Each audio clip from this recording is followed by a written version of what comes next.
How's it going, you guys, and welcome back to another open announcement video. Today we're covering open workout 20.4, and I don't know about you guys, but this one threw me off. Typically when we get this far in the open, the workouts get a lot more technical, they become that much more challenging, and it really separates those that are more high-end athletes, those that like to compete and go to competitions and have sanctioned events or games aspirations. Usually they start to shine towards the end, but it seems like now they're pretty much, other than handstand push-ups and some toes to bar, it's been pretty mild of an open workout, but they still have a lot of movements left for the very last one. They still have muscle ups, rowing, wall balls, so I'm excited to see what they have for the last workout. At least I hope that one's a big crazy chipper or something along those lines. But I want to know your thoughts on this workout down below. I'm just definitely not what I was expecting, not what anyone was expecting. People were expecting muscle ups now in this workout, but I guess we're gonna see that in the last one. Maybe we won't see it, I don't know. I hope they throw in something crazy like devil's presses or some new move we haven't done before. I really want a test of fitness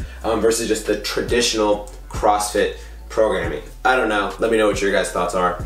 But this workout is still a really good workout. I believe this is the first time in the open they've introduced pistols. If not, it's definitely only the second time they've ever done it, but I believe it's the very first time ever. And it's gonna be for those of you that are pretty fit and pretty efficient with, moving a barbell under fatigue, that are gonna get to test out if you have pistols or not. So the workout is 30, 30, 30 box jumps into 30, 30, 30 single unders, and then after each set of that, you're doing 15 clean jerks, 15 clean jerks, 10, 10, 5, 5. It's kind of hard to read it on my whiteboard. I try to make it a little more segmented so you can read it a little better, but you probably know what the workout is. If not, check it out on games.crossfit.com. I also wrote down some things that I noticed when I read through the movement standards that I really want to point out to you guys. There were some things on there that I thought were pretty obvious to me, but I highly recommend you guys read those as well to make sure that you don't do anything wrong and you're hitting the standard on every rep. And just like every other video we've done so far this year, I'm gonna try to make it short, but if it ends up being long, it's because it's jam-packed information, and as I'm talking, I think of more and more things I want to share with you guys to help you do your best on this workout.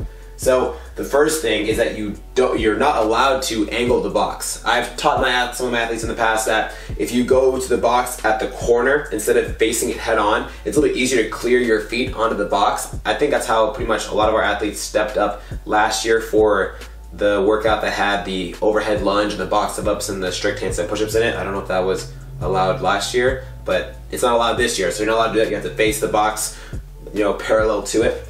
After that, the next thing I noticed is that you don't press off your thighs. So from my understanding, I read it a few different times, I read the whole thing, you are allowed to do step-ups as well, which makes sense because it's a lot of jumping, your legs are gonna get blown up, so I'm pretty sure that for 20 minutes they want you at least to keep moving. So jump-ups or step-ups are allowed in this workout. And make sure if you're doing step-ups or box jumps, really, when you land, you're not allowed to press off your thighs to help you stand up. Your hands need to be off to the side.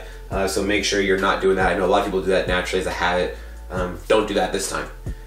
Next, you may go straight into the jerk. So you do not have to catch the bar from the clean, stand up, and then re-dip for the jerk. You can catch it and then absorb the bar and go straight overhead for your push, press, push, jerk, split jerk, whatever form you're doing, whatever bar you're at the time. So really important. I highly recommend doing that because it's gonna save you a lot of energy and hopefully save your quads that much more. I'm sorry if I sound a little sniffly. My nose is like super clogged. It got below 50 degrees in San Diego and I'm already getting sick. My body's not used to being so cold.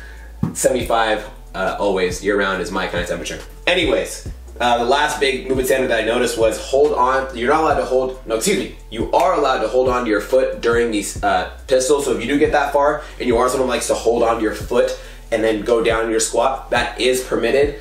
The last thing about pistols is that you have to alternate. You are not allowed to, so let's say for example, your one leg is really good and you can do pistols on your right side like nothing, like me. My one side's a lot better than the other.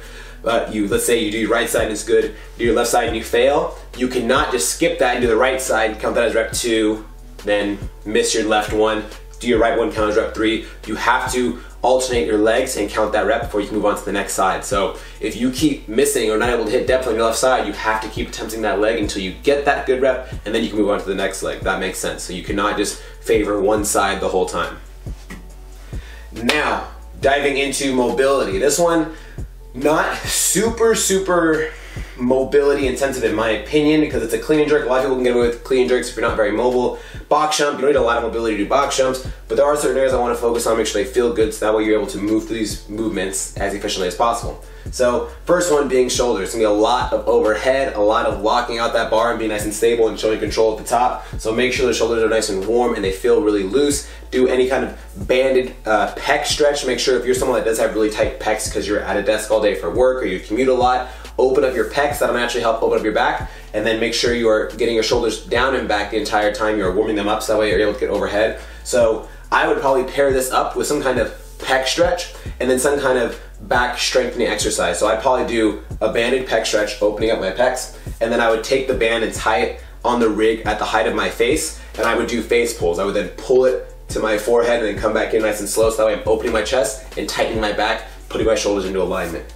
Next, your triceps. I don't know if the triceps will be a huge issue because it's not a lot of clean and jerks, but it's still a good amount of them, and it's definitely gonna get to a heavier weight, and just 225 for 10 reps is definitely decent after you've already done, what is that, 30, 40 reps at moderate to heavy weights before. So I feel like your triceps, locking that bar out and showing full extension at the top and locking out those elbows, your triceps will get a little bit tired towards the end. So I would make sure you foam roll those triceps. I like to grab the barbell and put it on the rack, like as if you're gonna do back squats. And then you grab the collar of the bar where you'd add the weights and you just roll on your triceps there. It usually feels really good and helps those triceps feel a little bit looser and easier to fully lock out.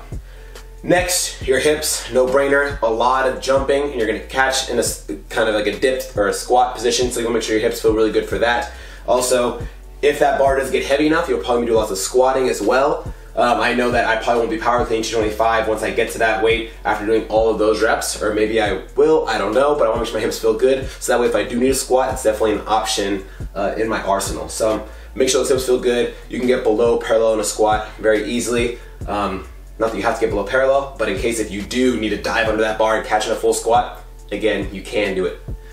Next, quads. A lot of extension. A lot of you jumping on your toes and squeezing your legs and getting that full hip extension. So make sure your quads feel good. If you've done any kind of high rep box jump workout, you know your quads are gonna be feeling it after a while. So make sure you roll those bad boys out, loosen them up. If you're someone that has tight quads and you feel like when you have tight quads, it affects your knees. If you didn't know that, if you do have tight quads and you have knee pain, it's probably the quads are affecting the knees. So massage those quads, open them up, really beat them up. I would grab like a ribbed foam roller, roll them out on a ribbed foam roller. If you have really tight quads, it's pretty painful. You're gonna feel a lot better. It's gonna save your knees as well after all those box jumps.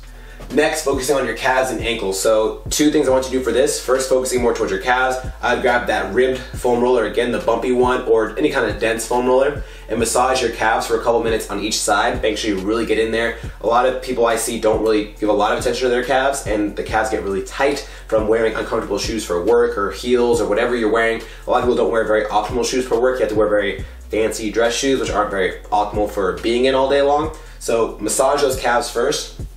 And then to stretch out your ankles, I want you to get a 45-pound plate and put it in front of a rig. You're gonna grab the rig and just put your toes on the edge of the plate so your heels are hanging off, and then just teeter-totter back and forth, stretching out your calves and your ankles. It should feel, your Achilles. It should feel really good, help increase that range of motion, which you definitely need for the pistols if you get to that portion, and just to help you because again, doing a lot of extension for the cleans and the jerks, and those are gonna get blown up if they are not mobile and allowing a lot of blood flow in that area. Now, for the warm-up, I feel like I'm talking really fast, but I think it's because I can't breathe through my nose, and like my heart rate's getting higher. Anyways, for our warm-up, 2 different sections, each one being 3 rounds. First is a minute on the bike, followed by 3 rounds of 1 minute on the bike, 10 slow rounds on burpees. So on the bike, I want you to start with 70% effort and then do 10 slow burpees. And the purpose of this is to get that heart rate up, get some blood pumping in those quads, which you're definitely gonna be feeling towards the workout, and then do slow burpees. It's gonna help you practice still moving nice and slow, even though your heart rate's up and your legs are burning. I still want you to practice just doing 1 rep at a time, chipping away at it, because that's probably what's gonna happen on the box jump. If you saw the US announcement, that's the one I saw, their box jumps were pretty fast on the first 2 rounds of box jumps, but they definitely slowed down midway through. For us average Joes, we'll probably be slowing down on that second round of box jumps, if not sooner. So definitely practice going super slow in the burpees. That's pretty much your practice of moving slow for the box jumps. And then once you get back to the bike, 80% effort, 10 slow jumps, 90% effort, 10 slow burpees. So practice that. You want to be breathing hard and you want to be really sweaty when it comes to this next portion. Everything should be feeling good, should be firing. You don't want to start a workout. I would rather you start a workout too hot, in the sense of your body temperature is hot, not like go out the gate hot on the workout. But I'd rather you start a workout breathing really hard and really sweaty versus being really cold and not warmed up enough, because it's gonna be much more of a shock to your system. It's really gonna shoot that heart rate up. Whereas if you spike that heart rate now before you get started and it cools down a little bit, it's easier than to maintain and coast it versus going from 0 to 100 and then tanking back down. So get sweaty here. Next, 3 rounds. This one's gonna be slower. This one I want you to find a pace. I want you to think, okay, if I were doing 30 box jumps, this would be my pace. If I was doing 15 clean and jerks or 10 clean and jerks, this would also be my pace. So 3 rounds, 10 box jumps, 5 clean and jerks. I would do the clean and jerks at the first 3 weights on the bars. Don't worry about the heavier weights, even if you think you will get to those weights, because once you've done 30 clean and jerks at a lightweight, 10 clean and jerks at a heavyweight, you're gonna be pretty warm in your clean and jerks. And 225, it might feel heavy, but it's gonna feel good. It's not gonna feel like a foreign weight. So if your technique's been good and you've been practicing all year round. So with that being said, practice the first 3 weights. I wouldn't really touch 225. I think it's unnecessary. If you did 20.3, just like how I mentioned it in my last video, some people thought that they should have warmed up the 315 bar. For the ladies, it was the 205 bar. Yeah, the 205 bar. In my opinion, I don't think, when I got to 315 bar, I was plenty warm. My glutes, my hamstrings, and back were really firing already, so it felt good going towards that bar. It was heavy, but because I was tired, I did a lot of reps before that, but it wasn't like I should have warmed it up beforehand. I felt like I felt good during it. So 10 box jumps, 5 clean jerks, moving at a pace you can hold on to, that you think you will use for the workout. Breathe through my nose.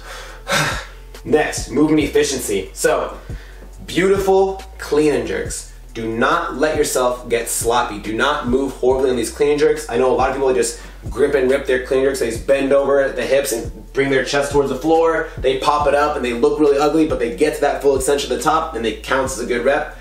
You want to move efficiently as you can on these clean and jerks, especially once you start getting to the 135 and the 185, or the 85, 115 for ladies. And the more beautiful you practice making those movements feel from here, the better it's gonna feel here. So really focus on not getting sloppy here, because imagine if you get to the 185 and you're really sloppy. Your 225 is not gonna get any better. Whereas if you slow down, take a few extra seconds in between each rep, and really focus on making the reps pretty, it's gonna save energy, it's gonna really make you confident going into the next bar and move that much better with each following bar weight you have to do. So the more beautiful and efficient your clean and jerks are, the better. Again, if that forces you to take a few extra seconds in between to really take a deep breath and kind of control that heart rate back down for a quick second, do that. It's gonna help save you in the long run. Next, maybe use lifters. So to my understanding, I again recommend you reading the standards and see what they say. Box step-ups are allowed for RX. So if you are doing RX, this might be a good option for you, especially if you think you're getting to the single leg squats, and especially if you are unable to do single leg squats. If you have lifters, it definitely helps a lot of people get to that below parallel squat position, which you have to do for a good rep to count. Some people will do them and they still have their hips really high above their knee crease. Hip needs to get below the knee. So maybe you wear lifters once you get to that point, and then you just do, wait a minute. Yeah, so then pretty much once you get to the single leg squats, you can just keep the lifters on the entire time. When I wrote this, I was tripping. When I wrote that, I was like, you should just keep the lifters on the whole entire time. But unless if you think, I wouldn't, unless you think you might do setups from the get-go just to keep your heart rate down. But once you get to single leg squats, maybe really quick, you take off your shoes and slide on your lifters, keep them on the rest of the way. So definitely if you have lifters, have them nearby. If you are someone that's pretty close to not getting below parallel. I totally blanked when I wrote that, but definitely have lifters nearby. I will be because my right side leg's really good, my left side leg's kind of iffy, so we'll see how what my judge says for my squats. Next, catch high on the box. I see some people when they get tired, they jump up on the box and they barely get off the air. They more just like lift their knees up to their chest and they catch in the bottom of a squat and they stand up there to finish their box jump. I want you guys to every time jump as high as you can, land as high as you can, so land a tiny little dip, and then reach full extension from there. It's gonna save a lot more energy out of your quads and not take as much toll on them, which you drastically need to save when it comes to these single leg squats, because using both legs isn't that bad. Using just one leg at a time, you're gonna feel the burn pretty quickly. So make sure the box jumps land as high as you can, catch as high as you can. If that forces you to slow down the reps a little bit, do so. we're gonna talk about why in this mental game part. So now for the mental game, this is pretty much the same exact mentality and focus you want to go into this workout as 20.2. It's 20 minutes. None of us are gonna be going at an incredibly fast pace for 20 minutes. We're gonna be moving at a nice steady pace the entire time. So keep that in mind, move slow, move steady, don't just blow yourself up and let everything get tired and let things fall apart. The more efficient you are, and maybe you do slow down your box jumps a little more at the beginning and stay a little more reserved, that might help you get further on. There's so many people that were pretty much on pace with me, not to say that I am the pinnacle of fitness by any means, but there's a lot of people that were on pace with me that aren't quite on the same fitness level as myself for the first few rounds of 20.2, and they tanked really hard and each round got significantly slower. Whereas if they would have started a lot slower from the beginning, they could have gotten a lot faster at the end. And with that being said, I did see a lot of people redo 20.2. They started slower and squeezed out an extra round or two. So that's the same mentality here. Don't let yourself just sprint through each movement and shoot your heart rate up for no reason. Box jumps, if you were to slow them down, I would pause at the top of the box jump. So you catch and land, maybe you step down from the box, jump, catch, land, or stand tall, step down. That's probably the movement that I'm gonna be doing, the standard that I'm gonna be doing for my box jumps, just because that'll help me keep my heart rate down a bit more versus jumping off and on. Oh, there's my whiteboard. Jumping up and down the entire time. If I jump up, step down, naturally that slows me down a little bit, helps keep my heart rate down a bit more, save a little more energy. For the clean and jerks, you don't have to go and grab that bar every time it settles on the floor. So you do one and it's bouncing around, you don't have to immediately, as soon as it settles, pick it back up and go right in the next rep. You know, get set again. Nice smooth pull, catch, punch overhead, set it down quickly. With that being said, also, I wouldn't pause for long. I would make sure you relay to your judge beforehand and say, hey, can you count my rep as soon as I reach full hip extension so I'm not holding that bar for any extra time I need to. Because let's say you hold that bar over for, you know, 1.5 seconds, 2 seconds each rep. That accumulates pretty quickly over these reps, and you want to save your shoulders and your triceps as much as you can. So as soon as you reach that full extension, one, set it down. Make sure you and your judge are on the same page. Your judge is going to call that rep out quick so you're not holding it overhead any longer than you need to.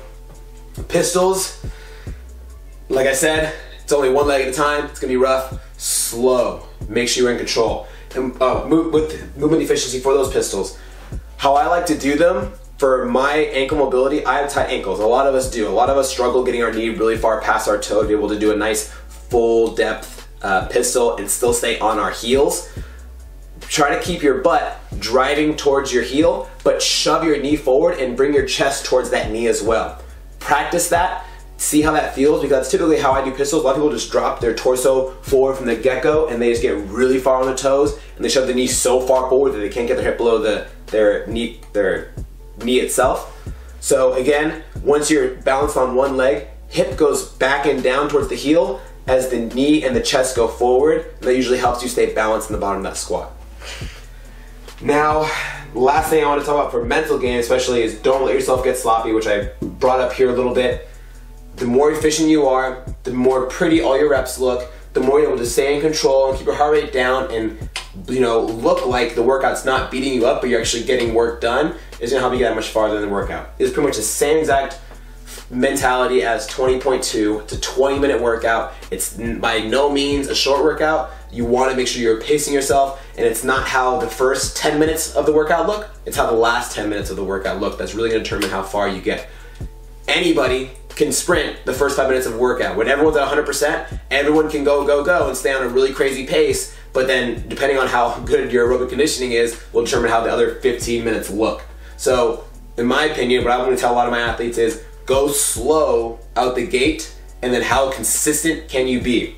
Since how all of these box jumps and this single leg squats are split times, how consistent can you be on your splits? Obviously, you're not going to be, you know, the same exact split every time. It's not the same movement, it's not the same weight every time. The reps aren't going to go, they're going to change, the weight's going to change, but still, it's decent increments every single time. Maybe you only add 1 minute to your split from the first chunk to the second chunk. Maybe you only add 1.5 minutes from the third chunk to the fourth chunk. Try to keep that number as smooth as you can, and don't go from a 1 minute 30 box jumps and 15 clean jerks and then take 5 minutes to do 30 box jumps and 15 clean jerks at a heavier weight. That does you no good. So that is my tips and strategies for open workout. I almost said 15. 20.4. I hope this was very helpful for you guys. If you have any questions or comments on this workout, make sure you leave them down below. I'll get right back to you guys. Or also follow us and DM us on ConstantlyVariedFitness, and I'll answer your guys' questions on there before you hit the workout as well. I've been posting a lot of stuff on there to help you guys as much as I can and share anyone else posting helpful tips or their opinions on the workout if they've done it already before I have. So make sure you follow us on there as well if you haven't already. Plus we post funny memes all the time. At least I think they're funny. So check us out on there. If you enjoyed this video, hit the like button, subscribe for plenty more. Good luck in open workout 20.4, and go slow and don't be sloppy. See you guys next time.